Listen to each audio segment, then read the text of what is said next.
Halo, apa kabar semua? Selamat datang di channel Om Burhan. Om harap yang nonton di channel ini masih pada sehat dan waras ya. Well, kali ini Om mau membahas sebuah film dari negara Kanada bergenre sci-fi horror berjudul Level 16 yang dirilis pada tahun 2016. Singkatnya, film ini berkisah tentang kehidupan sebuah asrama putri yang memiliki peraturan ketat yang disinyalir untuk mendisiplinkan mereka agar kelak menjadi seorang wanita anggun dan bermartabat. Namun tanpa mereka semua sadari, ternyata tempat tersebut menyimpan sebuah fakta mengerikan sehingga beberapa penghuni harus memutar otak untuk dapat keluar dari sana. Kenapa bisa begitu? Ya udah, Om coba ceritain ya. Tapi sebelum itu, jangan lupa untuk subscribe dan tonton video ini sampai habis.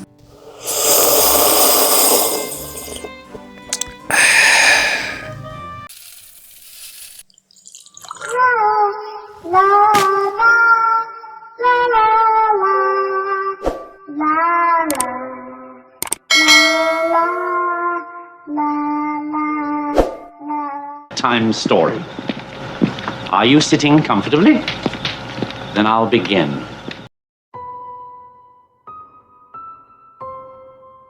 Alkisah hiduplah dua sahabat, yakni Sofia dan Vivian yang tinggal di asrama rahasia bernama Vestalis Academy. Di sana mereka pun dididik untuk menjadi seorang wanita elegan dengan mendoktrin agar semua orang yang ada di sana harus menjadi wanita suci yang terpelihara, patuh, dan tunduk agar nantinya dapat diadopsi oleh keluarga kaya yang membutuhkan. Kehidupan asrama di sini pun terbilang ketat dengan suasana yang mirip dengan penjara yang bahkan tidak mempunyai jendela dan seluruh tempat dipantau oleh kamera CCTV serta sirine untuk mendisiplinkan para penghuni asrama jika mereka berbuat kesalahan. Lalu sebelum tidur, untuk mereka yang saat ini berada di level 10, diwajibkan untuk mencuci wajah secara bergantian. Tapi tanpa sengaja, Sophie menjatuhkan krimnya. Sehingga sebagai sahabat yang baik, Vivian berusaha menolong dengan mengambil krim tersebut. Namun hal ini membuat sirine berbunyi karena dia tidak muncul di kamera CCTV dan membuat para penjaga datang ke sana. Lalu menyeret Vivian ke dalam sebuah tempat hukuman sebagai bentuk usaha pendisiplinan. Dan naasnya lagi, karena takut, Sofia pun tidak berusaha menolong untuk membela temannya.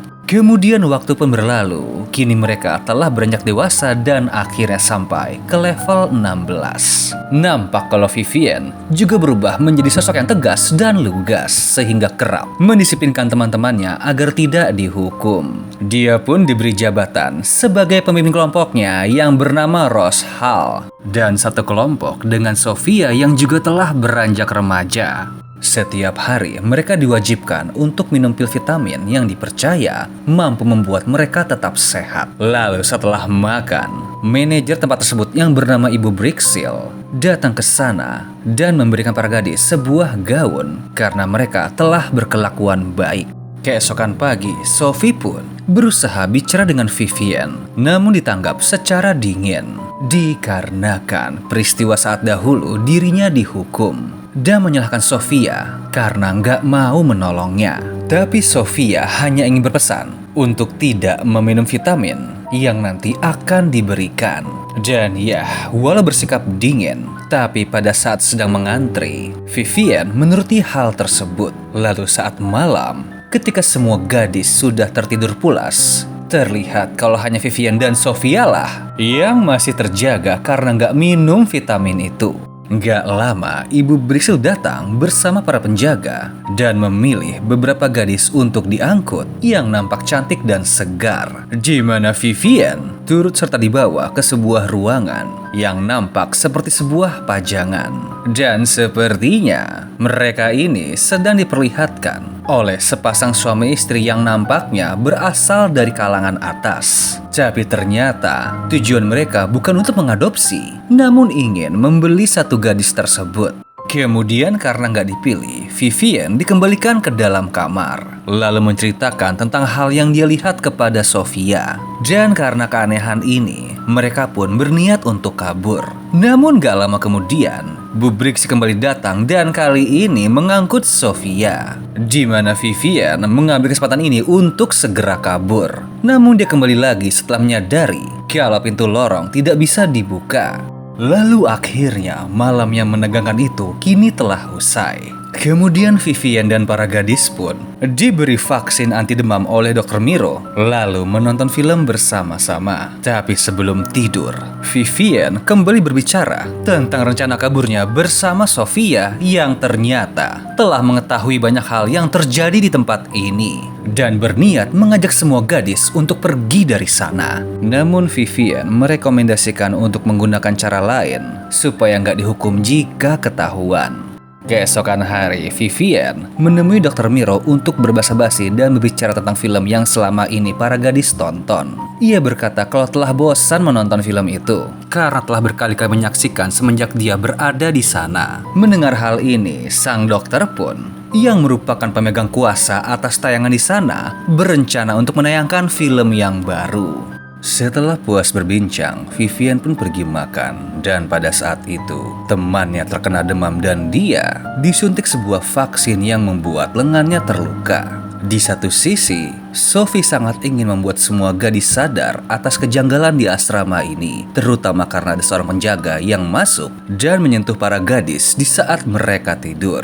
Di mana hal ini merupakan pelecehan yang tidak pernah mereka sadari. Namun percakapan mereka harus berakhir saat bel berbunyi, yang menandakan jika para gadis harus menonton acara hiburan. Vivian pun kembali ke ruangan dokter untuk mengecek kesehatannya. Dan walau pada dasarnya dia masih sehat, namun sang dokter tetap memberinya vaksin. Sebab tingkahnya yang mencurigakan ini membuat sang dokter memberikan sebuah zat halusinogen yang bertujuan untuk membuat Vivian merasa tidak sehat.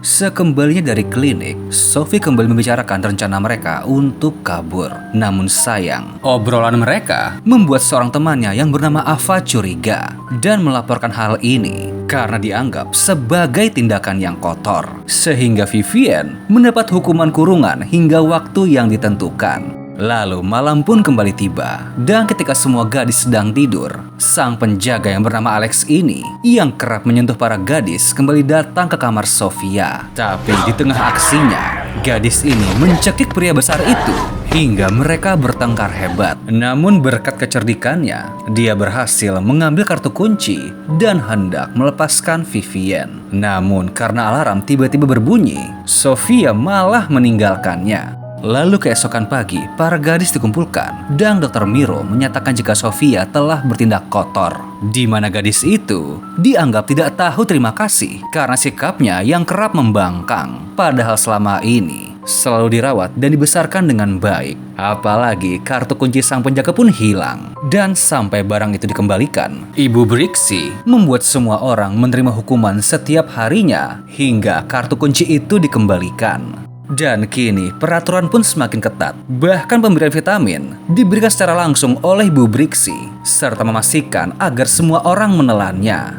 Jadi mau nggak mau, Vivian pun sudah tidak bisa berpura-pura lagi.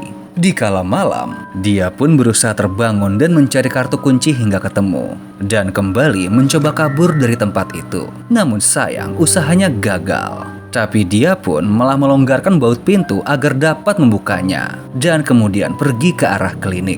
Tapi ternyata di sana ada Ibu Brixie dan bertanya tentang keberadaan Sofia. Namun hal itu membuat wanita ini geram karena Vivian dianggap sedang bersekongkol, sehingga terjadi keributan yang menyebabkan Ibu Brixie tersuntik oleh vitamin yang aslinya adalah sebuah obat penenang. Dan hal ini dimanfaatkan oleh Vivian untuk mengikatnya.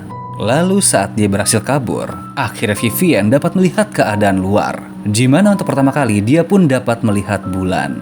Tapi dia pun teringat kalau dahulu ingin melihatnya bersama dengan Sophie, sehingga kembali masuk untuk mencari sahabatnya itu dan menemukan kalau gadis ini telah terpenjara dalam keadaan terikat. Dan gilanya, di sana dia pun menemukan ruangan berisi kantung mayat yang salah satunya adalah Rita, yakni gadis yang mereka hukum. Dan ketika kantung itu dibuka, ternyata Rita telah meninggal dengan wajah yang telah dikuliti. Sehingga hal ini membuat mereka bertekad untuk membebaskan semua gadis, agar hal ini tidak menimpa semua orang.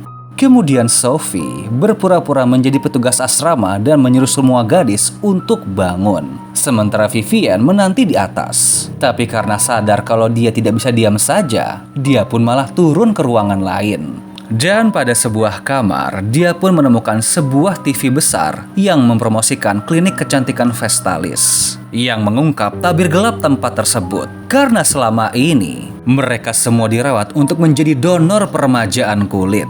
Dan ketika para gadis telah berkumpul, Sophia dan Vivian mencoba menerangkan jika selama ini mereka tinggal di dalam peternakan manusia. Serta nggak lupa Ibu Brixil yang sedang diikat pun dibawa ke sana untuk menjadi sandera, sekaligus saksi kunci atas buah pikirannya yang keji tersebut. Di mana hal ini juga dapat kita lihat karena saat dicek, ternyata wanita itu juga telah menerima donor wajah. Lalu pada akhirnya, kini para gadis telah mengetahui fakta dan bersatu bersama Vivian serta Sophia untuk kabur dari sana. Tapi di tengah aksi ini, terjadi kejar-kejaran dengan para penjaga. Kemudian, di saat dua gadis pemberian ini terkepung, Dr. Miro pun mencoba membujuk untuk kembali ke asrama bersama gadis lainnya. Sebab ya fisik Vivian yang telah dia rawat selama 16 tahun sangatlah mahal dan berharga. Namun gadis ini sudah tidak peduli lagi, bahkan nekat merusak wajahnya sendiri agar sang dokter tidak menganggapnya sebagai gadis yang spesial. Tapi di tengah situasi yang alot ini, para investor yang notabene adalah para mafia datang ke sana untuk mengecek tempat tersebut. Namun karena situasi telah kacau dan semua gadis memberontak, membuat Dr. Miro ditembak hingga mati karena dianggap merugikan. Lalu setelah kejadian naas ini, pagi hari pun tiba dan mereka akhirnya diselamatkan oleh polisi. Dan kini para gadis pun dapat merasakan hangatnya sinar mentari dan sejuknya air hujan. Di mana hal ini adalah kemenangan yang akhirnya mereka dapatkan. Lalu film pun selesai.